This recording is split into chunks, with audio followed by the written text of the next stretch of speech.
Di dîrokê de piştî mirovan serdestî li ser hevkirin, her tim şerê hev dikin.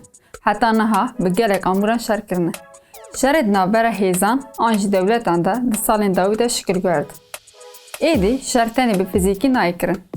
Di salên dawî de av jî weke çekek tê bikaranîn.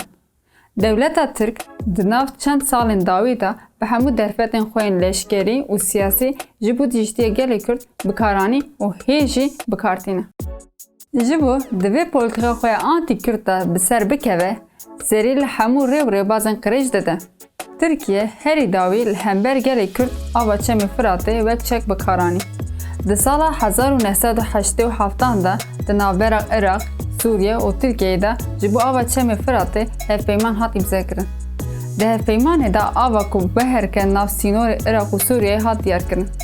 Ji wê avê, para Iraqê ji sedî 58 e, ya Sûriye jî ji sedî 42 ye.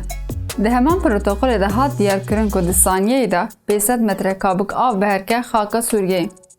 Li ev rêje di rewşa hêyî de hatiye 185 metrekabik. Di 10 salên dawî de aloziya li ser Sûriyeyê zêdetir bû. Niha Tirkiye ava Çemê Firatê wekî gefekî mezin hemberî gelên herêmê Bakur û Rojhilatê Sûriyeyê bikartîne. Dewleta Tirkiye ji 27 çileyê vê ve ava Çemê Firatê li ser herêmê qut dike. Qutkirina avê li herêmê dibe sedemên encamên xirab. Ji ber qutkirina avê li herêma Tîltemirê bêhtirî 10 salên êdî çandiniya ku bi rêya ava Çem tê kirin nayê pêkanîn. Ji xeynê çandiniyê qutkirina ava Çemê Firatê bû sedema telefona zêdetirên nîvê berhemên li herêmên Hewza Firatê. Her wiha ji ber daketina rêjeya ava Çemê Firatê li hundirê xaka Sûriyeyê saetên elektrîkê jî hatine kêmkirin. Bi qutkirina ava Çemê Firatê li Kobanê û li stasyona Elokva li ser gelê herêmê şerekî psikolojîk û qirêj tê meşandin. Qutkirina ava Çem bandorê li ser elektrîka malan jî dike û elektrîk her diçe kêm dibe. Tê diyarkirin ku li gelek taxên Helebê av û elektrîk qut dibin. Pompa Tilsemînê bi qismî sekiniye. Ev yek jî dibe sedema kêmbûna çandiniyê. Gundên Kirespî û pompaya ava vexwariniya li bajarokê Elhişê ku avê digihîne bi dehan gundan ji qutkirina ava Firatê bandor dibe. Metirsî û xeteriya rewşê li ber çawan e. Qutkirina avê bi qasî ku bandorê li ser şêniyan dike ew qasî jî li ser xwezayê dike. Tevê vê jî bêdengê hêzên navnetewî dewam dike. Bi milyonan kes ji ber polîtikayên dewleta Tirk bi birçîbûnê re rûbirû ne.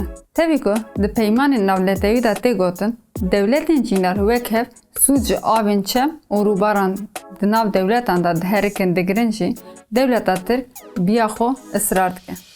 Di encamê de bi kêmbûna ava Firatê jiyana gelê herêmê dibin xetereyê de ye. Ji nava gelek stasyonê ku ava vexwarinê vediguhezînin bajarên wekî Dêrazor, Hesekê, Kobanê, Tebqa û hin deverên din jî ji ber kêmbûna avê naxebitin. Ava Çemê Firatê wek çekekî siyasî li dijî rêveberiya xweser tê bikaranîn. Di encama vê siyaseta qirêj de rêjeya ava ku derbasî Rojava dibe berkêmbûye. Bi kêmbûna avê re jiyana 4 milyon sivîlên ku li herêma Cizîrê dijîn dikeve bin metirsiyê. Di halê hêyî de 83 gund bêavman e û bi hezaran malbatên ku debara xwe bi çandiniyê dikin mexdûrin.